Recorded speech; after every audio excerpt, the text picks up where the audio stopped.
आप देख रहे हैं एसडीएम न्यूज़। मैं हूं रियाद अंसारी।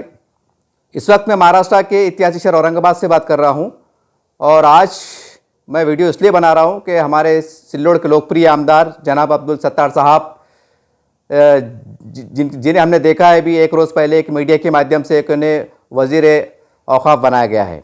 माइनॉरिटी उनको मंत्री बनाया गया है महाराष्ट्र का। एक बहुत बड़ी बात है, बहुत बड़ी खुशी की बात है। तो सबसे पहले मैं अब्दुल सत्तार साहब को एसडीएम न्यूज़ चैनल की जानिब से और मेरी फैमिली की जानिब से आपको दिल की गहराई से मुबारकबाद पेश करता हूं कि आपको वज़ीर औक़ाफ़ बनाया गया है। साहब, ये वीडियो मैं ख़ास तौर से इसलिए बना रहा हूं क्योंकि महाराष्ट्र में और पूरे मराठवाड़े में वक्फ़ बोर्ड के कई मसाइल हैं, कई ज़मीनों के धांधलियाँ हैं, घोटाले हैं जो पेपरों में आ चुका। उस पर आपको मैं तवज्जो दिलाना चाह रहा हूँ। और ख़ास करके क्योंकि मैं औरंगाबाद से बात कर रहा हूँ, तो औरंगाबाद में साहब 3 ख़बरस्तान और 2 ईदगाह का बहुत बड़ा मसला है। एक और जटवाड़ा की तरफ ख़बरस्तान का मसला है जो कम से कम 1.5-2 साल से उन्होंने कलेक्टर ऑफिस को निवेदन भी दिया है और मेरे चैनल पे आज से 1 साल पहले के उनके वीडियो क्लिप भी मौजूद है। हज़ारों की संख्या में मुसलमान रहते हैं लेकिन अफसोस में ख़बरस्तान नहीं है। और दूसरा मसला है मिटमिटा पड़ेगो जो परिसर का है, वहाँ पर दरगाह के नाम मेरे ख्याल से 70 का 72 एकड़ ज़मीन है जिसका गैजेट में नाम है और 7/12 में नाम है और वो वीडियो भी मेरे पास मौजूद है पूरे उसके साथ। और एक है तो नारेगांव की तरफ के लोग हैं, बड़ी संख्या में लोग हैं, बहुत बड़ी मुसलमानों की बस्ती है, वहाँ भी ख़बरस्तान का मसला है और ईदगाह का मसला है।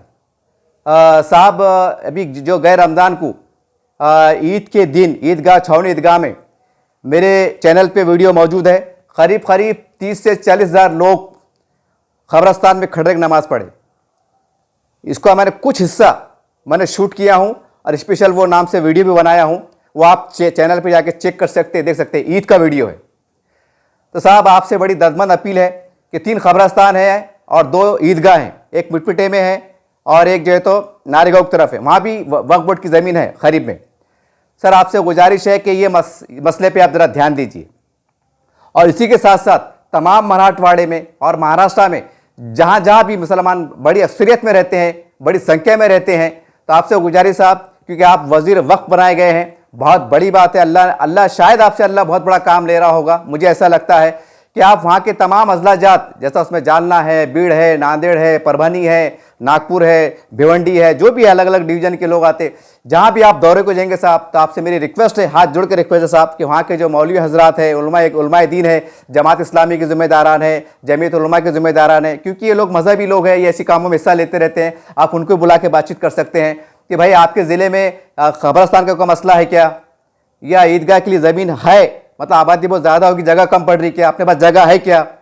तो ऐसा अगर आप थोड़ा सा उनको हौसला देंगे और उनको कहिएगा कि मैं करके देता हूँ, तो यकीनी तौर से कई मसाइल उनके सामने आएंगे और आप कर सकते हैं। तो आपसे गुजारिश साहब कि ये औरंगाबाद के अंदर 3 ख़बरस्तान और 2 ईदगाह और ज़मीन भी मौजूद है और क्लियर टाइटल में मौजूद है, कोई मसला नहीं, कोई भंगार नहीं। और आप तो महाराष्ट्र के मुसलमानों के दबंग माने जाते हैं। जब आप कोई काम में हाथ डालते हैं साहब, हमने देखा है, मैंने मीडिया में देखा है, जब आप कोई चीज़ का ठान लेते हैं वो काम में आप विजय पाते हैं।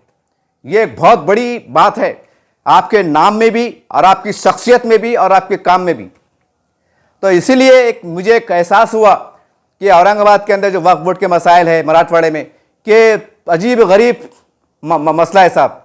एक तरफ हज़ारों की तादाद में गरीब मुसलमान परेशान है और वक्फ बोर्ड की सैकड़ों एकड़ ज़मीन मौजूद है। कोई ऐसा निवेदन नहीं है कि भाई उसके ऊपर हम कुछ तरमीम करके, कानून में प्रावधान करके वहाँ पर कोई ऐसा लाएमल तैयार किया जाए, कोई ऐसी योजना बनाई जाए कि जिससे वक्फ बोर्ड की आमदनी में भी इजाफा हो और गरीब मुसलमानों को फ़ायदा पहुँचे। ऐसा कोई नहीं सोच रहा साहब। कई सालों साल से चल रहा है। चलिए खैर, जो पहले हो चुका वो हो चुका, लेकिन आज हालात से बस से बदतर हो चुके हैं। कि अफसोस की बात है कि औरंगाबाद एक तारीखी ऐतिहासिक शहर है, यहाँ पर हर पार्टी की अलग अलग बड़ी बड़ी लीडरशिप मौजूद है। उसके बाद यहाँ के मुसलमान 3 ख़बरस्तान के लिए तरसते हैं, 2 ईदगाह के लिए तरसते हैं, मुतालबा करते हैं। और एक तरफ ईद का दिन होता है, छावनी परिसर के अंदर लोग बीच ख़बरस्तान के बीच में खड़े नमाज पढ़ते हैं। वो वीडियो मेरे चैनल पे मौजूद है। इसका कौन जिम्मेदार है? कोई तो होगा। बहरहाल जनाब सत्तार साहब, सेठ साहब से मेरी गुजारिश है कि साहब, अल्लाह ने आपको बहुत एक नायाब मौका फराम किया है।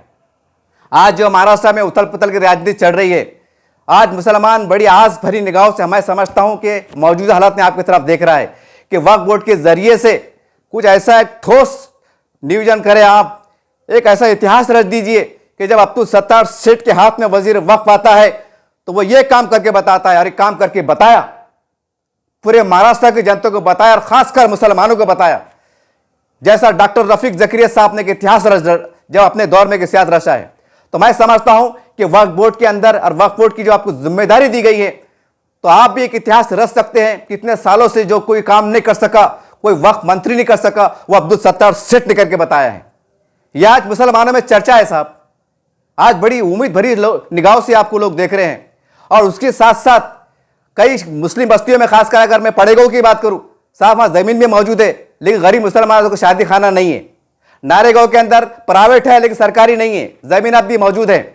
ऐसे कई अजला जात, जैसा मैं पूरे महाराष्ट्र की बात कर रहा हूं, तो आपसे गुजारिश साहब के ईदगाह के मसले हैं, कब्रस्तान के मसले हैं, शादी खाने के मसले हैं, सरकारी दवाखाने के मसले हैं, जहां पर दलित मुस्लिम बस्तियां साथ में रहती है, या कई कई ऐसे एरिया की बड़ी संख्या में मुसलमान रहते हैं, जैसा मालिको परिसर हो गया, लेकिन सरकार दवाखाने से वंचित है। ऐसे कई बेशुमार वाकयात मिल जाएंगे और वहां वक्फ की जमीनात भी मौजूद है।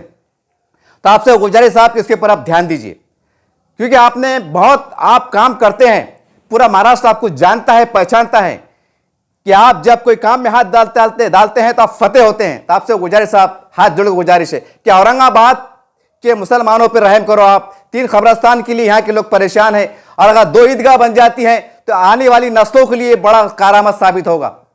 आप बंबई के अखबार उठा के देख लीजिए पिछले महीने के, कि वहां पे कब्रस्तान इतने तंग हो गए हैं, मुसलमानों की आबादी में इतना इजाफा हुआ है कि वहां गाड़ने को जगह नहीं है। वहां की महानगर पालिका ने बंदी लगाई है कि आप यहाँ दफनाना बंद कीजिए, और जबकि कब्रस्तान 15-20 किलोमीटर दूर है। और बंबई का ट्रैफिक आपको मालूम है, ये आपको मैं एग्जाम्पल दे रहा हूं। तो क्या आने वाले वक्तों में 10-15 साल में यह औरंगाबाद दूसरा बंबई साबित नहीं होगा कि यहाँ आके आबादी 5 गुना 10 गुना नहीं बढ़ेगी? यहाँ कब्रस्तान कम नहीं पड़ेंगे? क्या ईदगाह कम नहीं पड़ेंगी?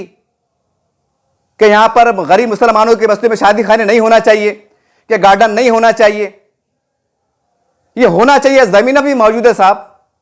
और मैं आपके एक बात दिला दूं कि औरंगाबाद के म्युनिसिपल कमिश्नर ने यहां पर एक इतिहास जो रचा है, आस्तिक कुमार पांडे साहब ने। यहां पर 3-4 पेट्रोल पंप की उन्होंने स्थापना की है। 2 या 3 पेट्रोल पंप चल रहे हैं औरंगाबाद के अंदर, अब सालाना लाखों रुपए आमदनी हो रही है।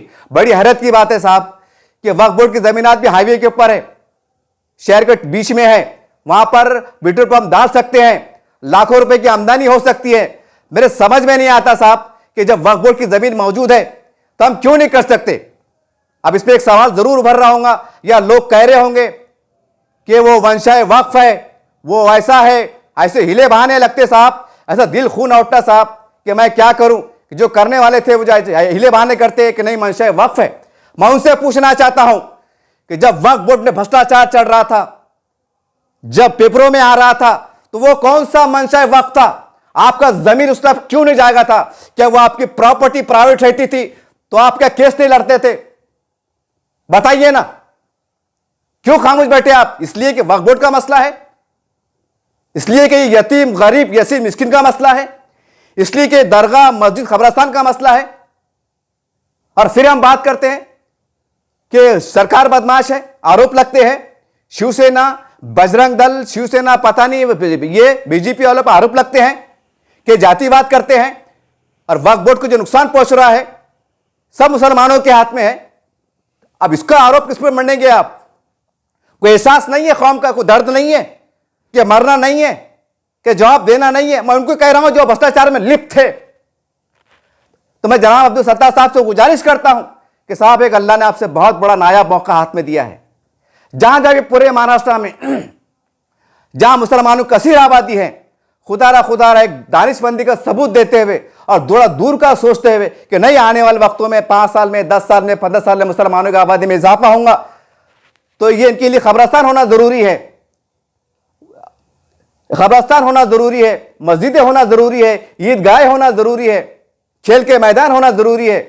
हम देख रहे हैं साहब, शहर के खल्क के अंदर कई सरकारी इमारतें, कार्यालय वक्फ बोर्ड की जमीन पर मौजूद है। ये क्या है साहब? खैर वो एक गवर्नमेंट का इंटरनल मसला हो सकता है, लेकिन जो बची कुछ जमीन है, आपसे गुजारिश साहब कि एक इतिहास रच दीजिए, एक इतिहास रच दीजिए कि डॉक्टर रफीक ज़करिया के बाद अगर मराठवाड़े में वक्फ के जरिए से मुसलमानों को डेवलप करने में अगर जो भूमिका दी है, वो एक ही नाम आना चाहिए पूरे महाराष्ट्र में। जब से वक्फ बोर्ड की स्थापना हुई, जब से आज तक, वो अब्दुल सत्तार सेठ है जिन्होंने इतिहास रचा है, हजारों मुसलमानों के काम आए हैं। आपसे गुजारिश है साहब, हम बेबस है साहब, मुसलमान बेबस है साहब कि हम जब कब्रिस्तान नहीं ले सकते साहब, हमारे मैयतों को हम तकलीफ हो रही है साहब, तो हम दूसरी बातों में क्या डिमांड करें, हम क्या मांगे, जबकि हमें कब्रिस्तान नसीब नहीं हो रहा है। कब्रिस्तान, कोई रोजी रोजगार की बात नहीं चल रही है, कोई लोन की बात नहीं चल रही है, कोई नौकरी की बात नहीं चल रही है, तो बताइए इससे ज्यादा बेबसी हम क्या हो सकते हैं कि एक हज हाउस बन के तैयार रहता है और बगैर हज हाउस के लोग बेचारे हाजी जामा मस्जिद से बेचारे जाते हैं। अफसोस की बात है। और वंदे मातरम हॉल खुल जाता है, मुझे उसका विरोध नहीं है और मुसलमानों को भी उसका विरोध नहीं है, लेकिन सवाल यह है जब हज हाउस बन के तैयार है तो फिर वो खुला क्यों नहीं? मुसलमान क्या कर रहे थे वहां पर? शादी में आ रहे थे कि नान खलिया खा रहे थे कि बिरयानी खा रहे थे, दशहरा बिछाना पड़ा, गंदगी होंगी? अरे वो तो ऐसा मुकद्दस और नेक सफर रहता कि लोग मुसलमान बेचारे हाजी तकलीफ बर्दाश्त करने को तैयार रहते। क्या होता, सिर्फ गुसल करते, नशिस्तें होती, एहराम बांधते, जो भी उनके इस्लामी जो तरीका रहता, और चले जाते कि हमारा शादी का मंडप लगता है कि बहुत तमाशे होते, कुछ भी नहीं था साहब। एक हज हाउस नहीं खुला जबकि पूरी तरह से तैयार है, लेस है। अब इससे ज्यादा हमारी बेबसी क्या होना औरंगाबाद वालों की और खासकर मुसलमानों की, क्या होना कि जब राजेंद्र दर्डा जी आमदार थे, शिक्षण मंत्री थे, तो आप जाके देखो सूदगिरनी के अंदर 2 स्टेडियम बन के तैयार हो जाते हैं, 2 स्टेडियम खेल के मैदान तैयार हो जाते हैं। कई डेवलपमेंट के प्रोजेक्ट औरंगाबाद के अंदर अतराफ में फैले हुए हैं जो सक्सेस हो चुके हैं। और आज औरंगाबाद का मुसलमान और खासकर सलाम बस्ती में और बील रेल के अंदर एक खेल के मैदान के लिए मोहताज है, सरकार का मोहताज है। हम कहां क्या करें साहब, क्या करें? हम नहीं हो पा रहा है। अब पता नहीं पीछे क्या साजिश है, क्या सियासी बातें हैं, क्या वजूहात है, ये तो मेरे भी अकल के परे हैं। तो बहरहाल आपसे गुजारिश है कि 3 कब्रिस्तान, ईदगाह, जहां जहां पूरे महाराष्ट्र में साहब, ये तो औरंगाबाद की बात कर रहा हूं मैं क्योंकि औरंगाबाद का रहने वाला हूं, पूरे महाराष्ट्र में जहां जहां भी वक्फ की जमीन आते, आप खुदारा वहां के उलमाए दिन को बुला के बोलिए, अगर जानने में जाते हैं वहां के उलमाए दिन को बुलाइए, स्पेशल में फोन करके बुलाइए, आप आइए यहाँ पर कोई वक्फ की जमीन आते, आपका मसला है क्या? आपका कोई कब्रिस्तान का, ईदगाह का, जमीन बढ़ाने का, जमीन मौजूद है, या हमको वहां स्कूल दे सकते या कॉलेज दे सकते, ऐसा बात कीजिए साहब। आप अगर आगे बढ़ेंगे, आप उनका हौसला देंगे, यकीन मानो हजारों लोगों को फायदा हो जाएगा।